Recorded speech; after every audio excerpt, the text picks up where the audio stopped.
The story of Esther begins before Esther, with a king named Xerxes. Xerxes ruled his empire from his royal throne at the fortress of Susa. One year, he gave a banquet for all of his nobles and officials. He invited all of the military officers, princes, and nobles of the kingdom. And the party lasted 180 days. It was a huge party. But not only did the king throw a party, but Queen Vashti threw a party at the same time for the women in the royal palace.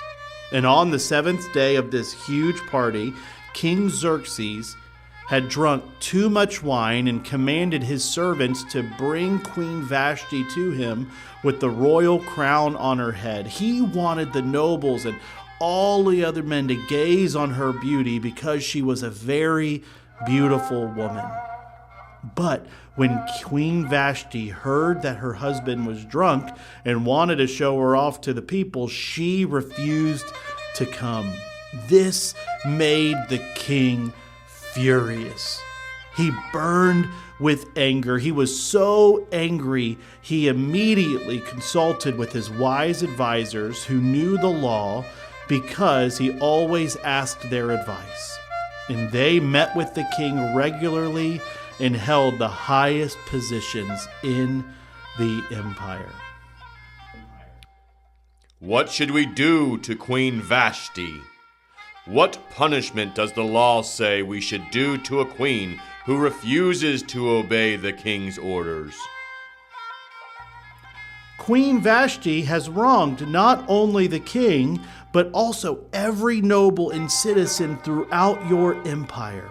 Women everywhere will begin to despise their husbands when they learn that the Queen Vashti has refused to appear before the king. Before this day is out, the wives of all the king's nobles throughout Persia and Media will hear what the queen did and will start treating their husbands in the same way.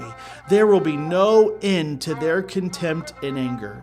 So, if it please the king, we think that you should make a law that cannot be revoked. It should say that Queen Vashti is forever banished from the presence of the king, and that the king should choose another queen better than her. And when this decree was published throughout the king's vast empire, husbands everywhere, whatever their rank, will receive the proper respect from their wives. You see, the king and his nobles thought this made good sense. So he followed Memucan's counsel. He sent letters to all the parts of the kingdom proclaiming that every man should be the ruler of his own home and should say whatever he pleases. And then Vashti was banished, never to be seen again.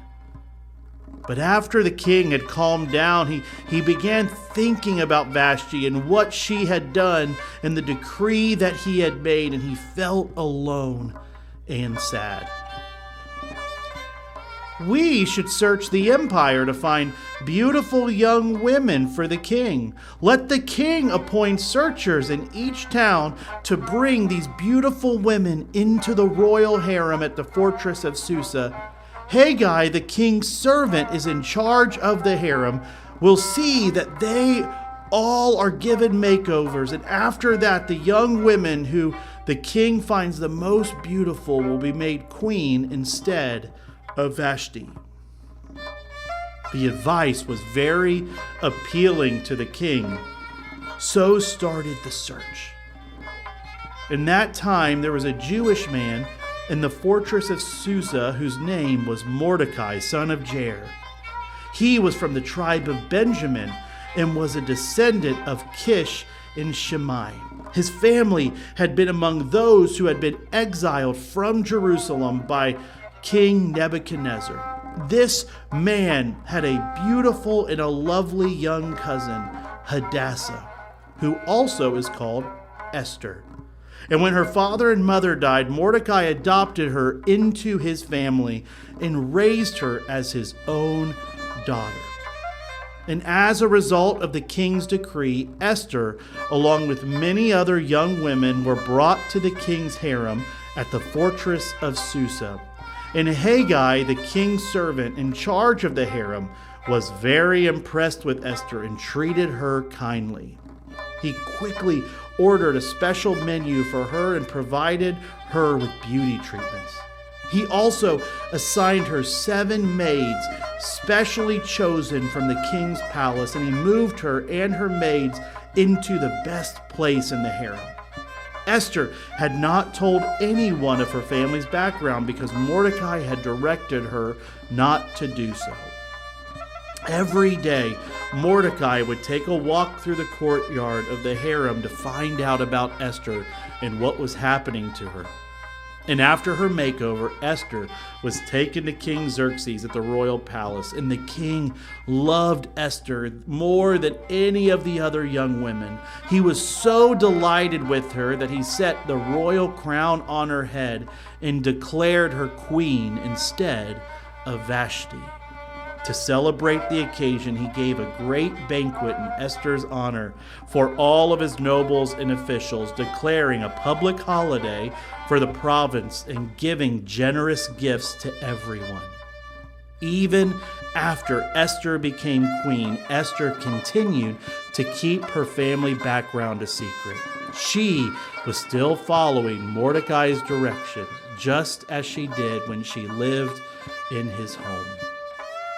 Then one day, as Mordecai was on duty at the king's gate, 2 of the king's servants who were guards at the king's bedroom doors became angry at King Xerxes and plotted to kill him.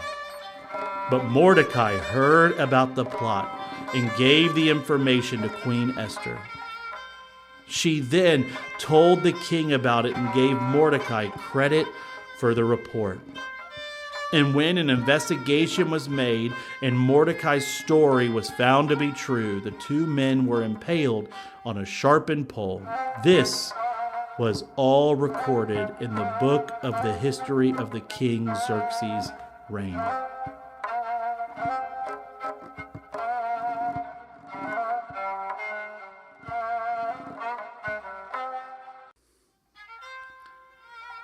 But not everything was great in the kingdom. Not only was Esther elevated to be queen, but a man named Haman was promoted to be more important than all the other nobles, making him the most powerful person other than the king in the empire. But Haman was proud, so proud that he expected all the king's officials to bow down to him, to show him respect whenever he passed by. He could do that because he had a command from the king. But Mordecai refused to bow down or to show him respect.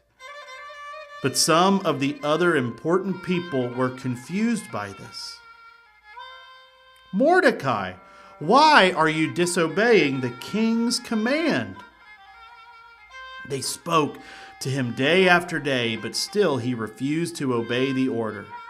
So they spoke to Haman about this to see if he would tolerate Mordecai's conduct, since Mordecai had told them that he was a Jew.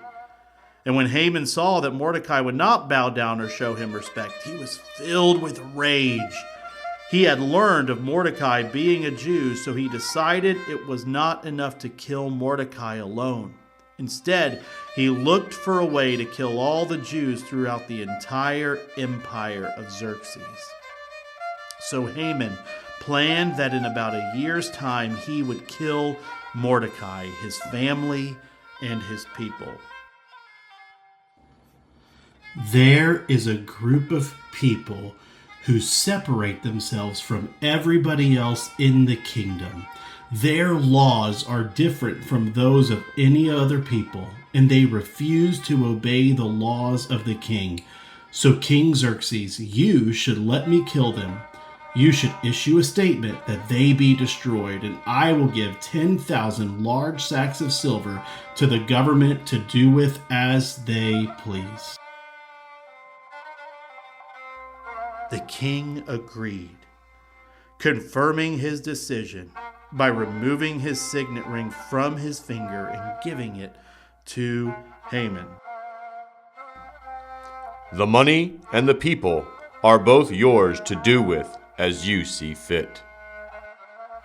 So, on April the 17th, the king's secretaries were summoned and a decree was written exactly as Haman had said it. It was sent to the king's highest officers and the governors of the respective provinces and the nobles of each province in their own scripts and languages. The king was written in the name of the king Xerxes and sealed it with the king's ring. Messages were sent by fast messengers into all the provinces of the empire, giving the order that all the Jews, young and old, including women and children, must be killed on a single day. This was scheduled to happen on March 7th the next year, and that all that the Jews had would be given to those who killed them. A copy of this decree was to be issued as law in every province and proclaimed to all people so that they would be ready to do their duty on the appointed day. At the king's command, the decree went out by swift messengers, and it was also proclaimed in the castle. But even though Haman was happy, the kingdom fell in confusion and darkness.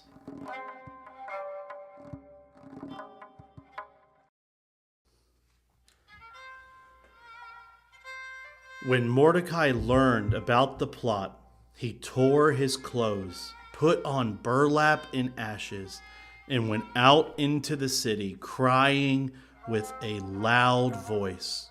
And as news of the king's decree reached all the provinces, there was great mourning among the Jews. They fasted and wept and wailed, and many people lay in burlap and ashes. When Queen Esther's servants came and told her about Mordecai, she was deeply distressed. She sent clothing to him to replace the clothes that he tore, but he refused it. Then Esther sent servants again, and she ordered them to go to Mordecai and find out why he was so sad. Mordecai told the whole story, including the exact amount of money Haman promised to pay into the royal treasury for the destructions of the Jews. Then Mordecai gave the decree that called for the death of all the Jews.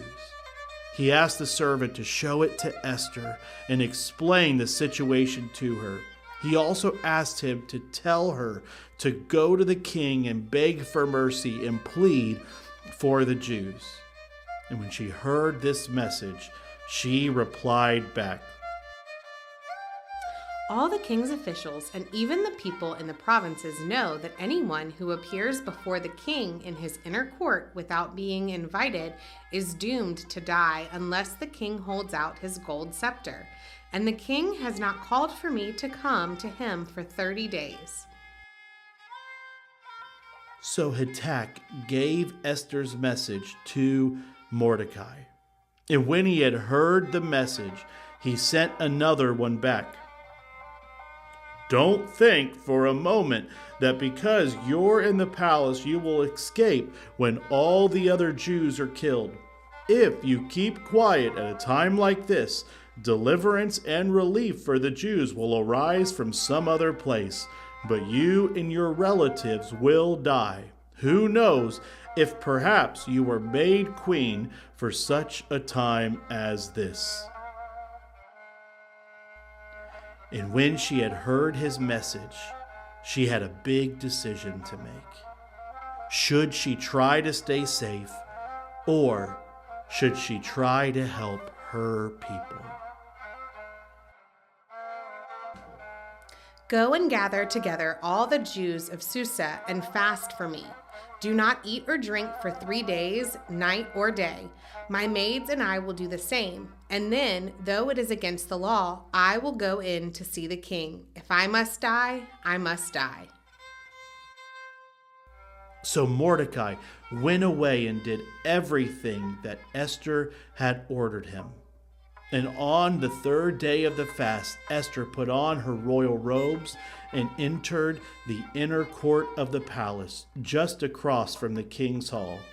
The king was sitting on his royal throne facing the entrance. And when he saw Queen Esther standing there in the court, he welcomed her and held out the golden scepter to her. So Esther approached and touched the end of the scepter. What do you want, Queen Esther? What is your request? I will give it to you, even if it is half the kingdom. If it please the king, let the king and Haman come today to a banquet I have prepared for the king. Tell Haman to come quickly to a banquet, as Esther has requested. So the king and Haman went to Esther's banquet. And while at the banquet, after they were done eating and drinking, the king and Haman were very happy. Now tell me what you really want. What is your request? I will give it to you, even if it is half the kingdom. This is my request and deepest wish. If I have found favor with the king, and if it pleases the king to grant my request and do what I ask, please come with Haman tomorrow to the banquet I will prepare for you. Then I will explain what this is all about.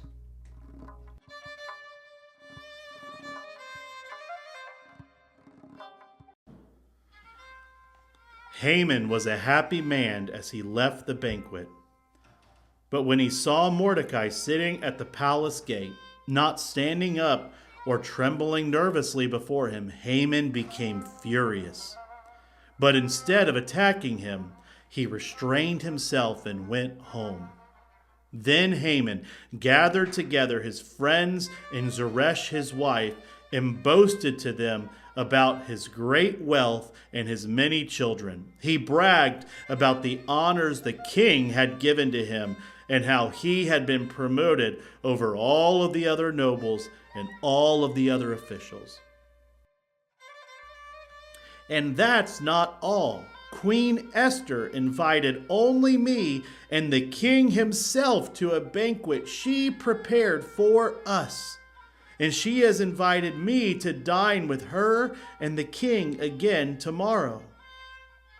But this is all worth nothing as long as I see Mordecai the Jew just sitting there at the palace gate.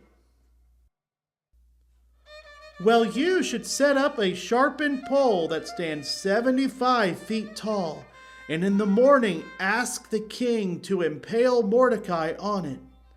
When this is done, you can go on your merry way to the banquet with the king. This made Haman so happy. He ordered that the pole be set up.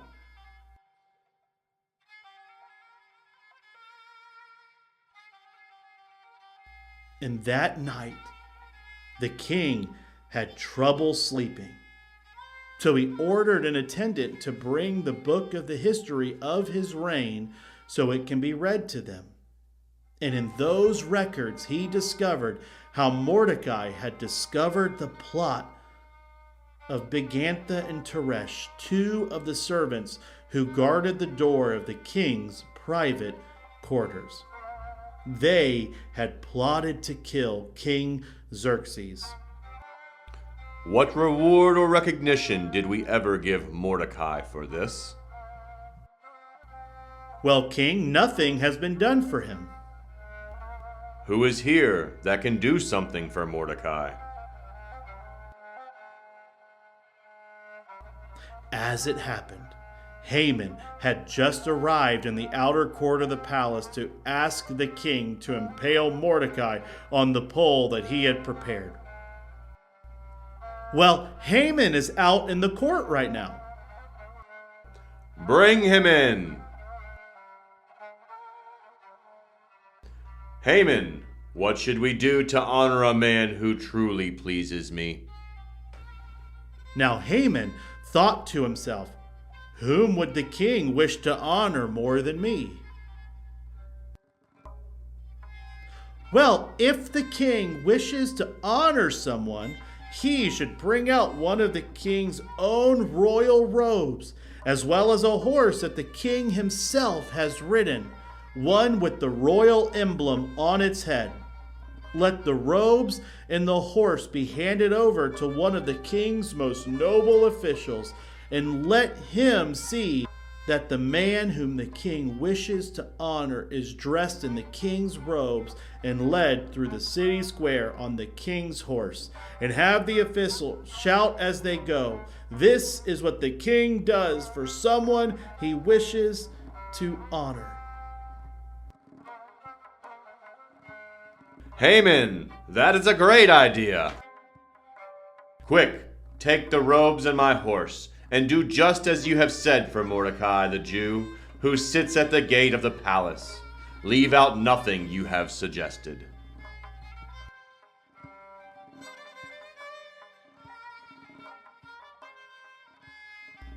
So Haman took the robes and put them on Mordecai and placed him on the king's own horse and led him through the city square shouting, "This is what the king does for someone that he wishes to honor."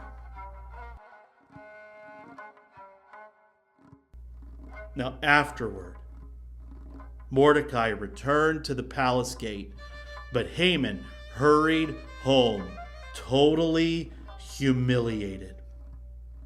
And when Haman told his wife Zeresh and all of his friends what had happened, his wise advisors and his wife said this: "Since Mordecai, this man who has humiliated you, is of Jewish birth, you will never succeed in your plans against him.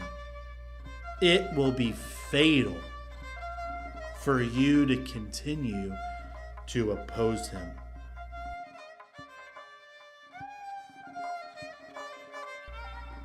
Now, while they were still talking, the king's eunuchs arrived and quickly took Haman to the banquet that Queen Esther had prepared. So the king and Haman went to Queen Esther's banquet. And on this second occasion, while they were eating and drinking, the king again said to Esther, Tell me what you want, Queen Esther. What is your request? I will give it to you, even if it is half the kingdom. If I have found favor with the king, and if it pleases the king to grant my request, I ask that my life and the lives of my people will be spared. For my people and I have been sold to those who would kill, slaughter, and annihilate us. If we had merely been sold as slaves, I could remain quiet, for that would be too trivial a matter to warrant disturbing the king. Who would do such a thing? Who would be so presumptuous as to touch you? This wicked Haman is our adversary and our enemy. Now Haman grew pale with fright before the king and the queen. Then the king jumped in a rage and went out into the palace. Haman, however, stayed behind to plead for his life with Queen Esther, for he knew that the king had intended to kill him. In despair, he fell on the couch where Esther was reclining, just as the king was returning from the palace garden. Will he even assault the queen right here in the palace, before my very eyes? And as soon as the king spoke, his attendants covered Haman's face, signaling his doom. Haman has set up a sharpened pole that stands 75 feet tall in his own courtyard. He intended to use it to impale Mordecai, the man who saved the king from assassination. Then impale Haman on it.